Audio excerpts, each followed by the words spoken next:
برائے مہربانی ڈاکٹر سعید مکی کے چینل کو سبسکرائب کریں اور بیل آئیکن پہ کلک کریں۔ الحمدللہ رب العالمین والصلاة والسلام علی اشرف المرسلین وعلی آلہ وصحبہ اجمعین۔ اما بعد، اعوذ باللہ من الشیطان الرجیم، بسم اللہ الرحمن الرحیم۔ ومن یطع اللہ ورسولہ فقد فاز فوزا عظیما وقال تعالی لقد کان لکم فی رسول اللہ اسوۃ حسنہ۔ صدق اللہ العظیم۔ برادران اسلام، میرے اعزاء وارثان پیغمبر اور امت محمدیہ، السلام علیکم ورحمۃ اللہ وبرکاتہ۔ آج کے حالات میں، اس کے تناظر میں تو میں اتنا کہوں گا کہ ہماری نظر جو ایمانی ہے اسے ہمیں حرکت میں لانا ہے۔ ہماری فکر جو اسلامی ہے اس فکر کو ہمیں بیدار کرنا ہے۔ اندرونی طور پہ جب ہماری فکر اور سوچ اور ایمانی کیفیت جاگے گی تو حالات دنیا کے ہمیں پریشان نہیں کر سکتے، کیونکہ ایک حدیث میں آتا ہے، حضور اکرم صلی اللہ علیہ وسلم نے فرمایا، اور یہ حدیث یاد رکھیں حضرت ابو ہریرہ سے روایت ہے اور بخاری و مسلم میں ہے۔ حضور اکرم صلی اللہ علیہ وسلم فرماتے ہیں، مثل المؤمن کمثل خامۃ الزرع من حیث اتتها الریح کفأتها، کہ مومن کی اس زندگی میں مثال اس دنیا کی حقیقت کو یا خالق سمجھتا ہے یا پھر خالق نے وہی جس طرف فرمائی اور سید الرسل خاتم النبیین جن پہ وحی کی انتہا ہو گئی، یا انہوں نے پھر ہمیں سمجھایا اس پوری دنیا کی حقیقت کو۔ تو حضور اکرم صلی اللہ علیہ وسلم نے ارشاد فرمایا کہ اس دنیا میں مومن کی مثال خامۃ الزرع، جب ہم گندم وغیرہ لگاتے ہیں تو ایک پتلا سا ایک نبات یا پودا نکلتا ہے، ہوا جس سمت سے آتی ہے وہ اس کی دوسری طرف جھک جاتا ہے۔ تو فرمایا کہ جس طرف سے ہوا آئے وہ آگے دوسری طرف جھک جاتا ہے، دوسری سمت سے ہوا آئی تو پھر دوسری طرف جھک جاتا ہے۔ اب ایسے ہی اس دنیا میں مومن ہے کہ اس پہ ابتلا آتی ہے، اللہ کی طرف سے امتحانات ہیں۔ وَلَنَبْلُوَنَّكُمْ بِشَيْءٍ مِّنَ الْخَوْفِ وَالْجُوعِ، تو یہ احوال اس پہ آتے ہیں، خوف ہوتا ہے کسی چیز کا، بھوک آتی ہے، نقص من الاموال، مال کی کمی ہوتی ہے، والانفس، اعزہ و اقارب کی کمی ہوتی ہے۔ تو یہ ابتلاعات جو اس دنیا میں آتی ہیں تو اس میں مومن کا کردار کیا ہوتا ہے؟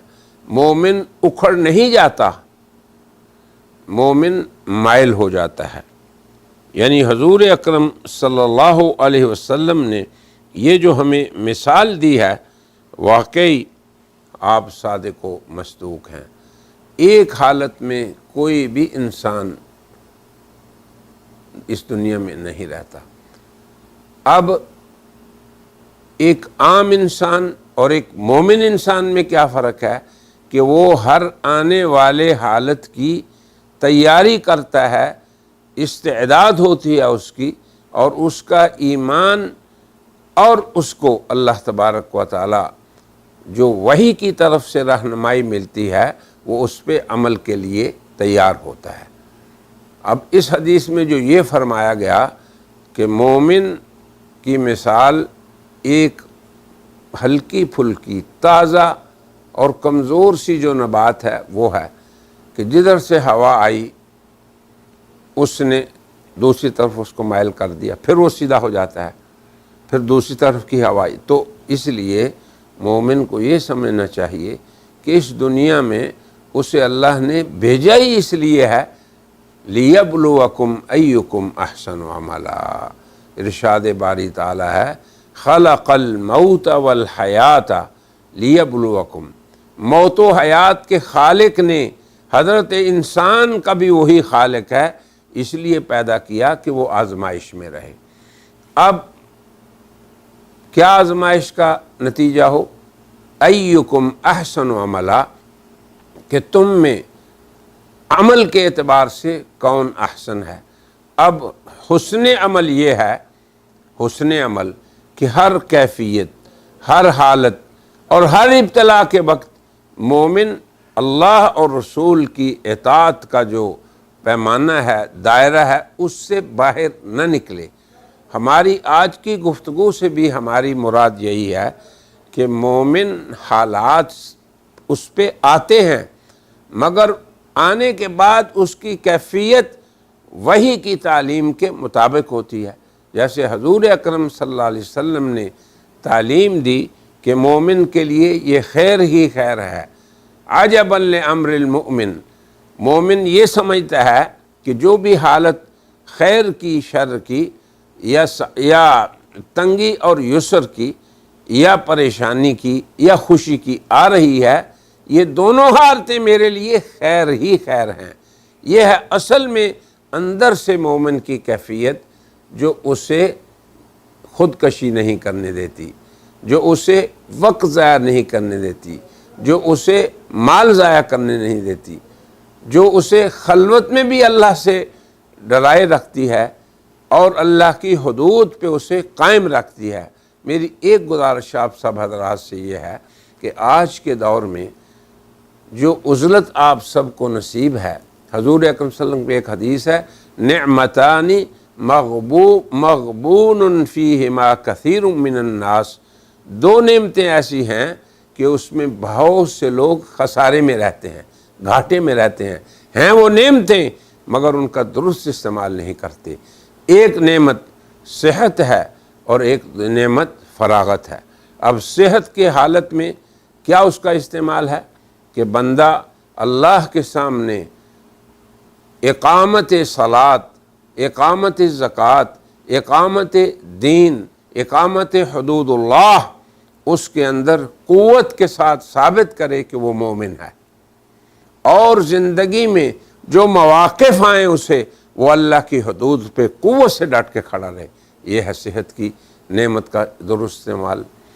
اور فراغت کا یہ ہے، جیسے آج کل ہمارے حضرات کرونا کی وجہ سے گھروں میں محبوس ہیں، مقید ہیں، گھروں میں خلوت میں ہیں، تو یہ نعمت کیا ہے کہ ان حالات میں گزارش یہ ہے کہ توبہ و استغفار کی کثرت کریں، ذکر اللہ کی کثرت کریں، دعاؤں کی کثرت کریں، اور درود شریف الصلاۃ علی النبی صلی اللہ علیہ وسلم اس کی کثرت ہو۔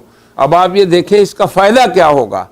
یہ سب اعمال وہ ہیں جو آپ کے اندر کو تقویت بخشیں گے، آپ کے اندر جو ایمانی کیفیت ہے اسے حسن بخشیں گے۔ احسن عملہ کی صحیح تصویر آپ بنیں گے اگر آپ نے ان فراغت کے ایام کو تلاوت قرآن میں گزارا، توبہ و استغفار میں گزارا، ذکر اللہ میں گزارا، اور رسول اللہ پر صلاۃ و سلام بھیجنے میں گزارا۔ اب دیکھیں کتنا بڑا سکون ملتا ہے جب آدمی رسول اللہ صلی اللہ علیہ وسلم پہ درود پڑھتا ہے۔ حضور فرماتے ہیں من صلی علیہ مرتن، جس امتی نے ایک دفعہ یہ کہا اللہم صلی علی محمد، آخر تک درود شریف پڑھا، اللہ اس کے بدلے میں 10 بار اس پہ درود پڑھتا ہے۔ ایک روایت میں یہ بھی ہے کہ اللہ اور اس کے فرشتے 70 بار اس پہ درود پڑھتے ہیں۔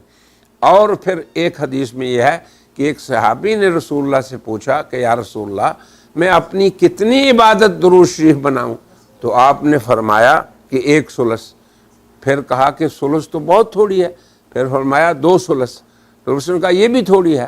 تو اس طریقے سے اس نے کہا کہ یا رسول اللہ میں یہی کیوں نہ کرتا رہوں اپنے اوقات فراغت میں، یعنی سارا وقت ہم درود شریف میں گزاریں۔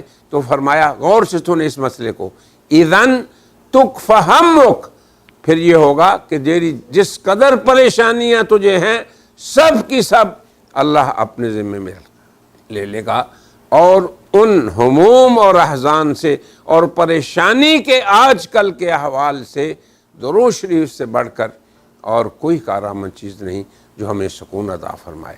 اس لیے ہمیں اس فضیلت کے ساتھ بھی کہ یہ فراغت کے اوقات ہمارے ذکر اللہ میں گزریں، رسول اللہ پہ صلوات و سلام میں گزریں، توبہ و استغفار میں گزریں، اور بہت سے اہل علم بھی کہتے ہیں، ابن حجر فرماتے ہیں کہ ان من اعظم الاشیاء الدافعات للطاعون وغیرہ من البلایا، کہتے ہیں کہ طاعون اور دوسری بہت سی جو وبائیں پھیلتی ہیں ان میں سب سے بہترین چیز ہے کثرت الصلاۃ علی رسول اللہ صلی اللہ علیہ وسلم، اور حضور اکرم صلی اللہ علیہ وسلم پر کثرت صلاۃ و سلام کیوں ہماری پریشانیوں کا حل ہے۔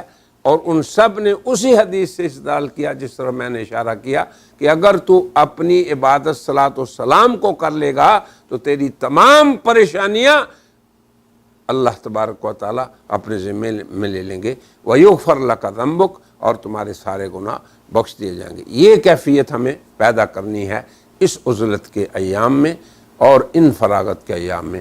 وآخر دعوانا ان الحمد للہ رب العالمین۔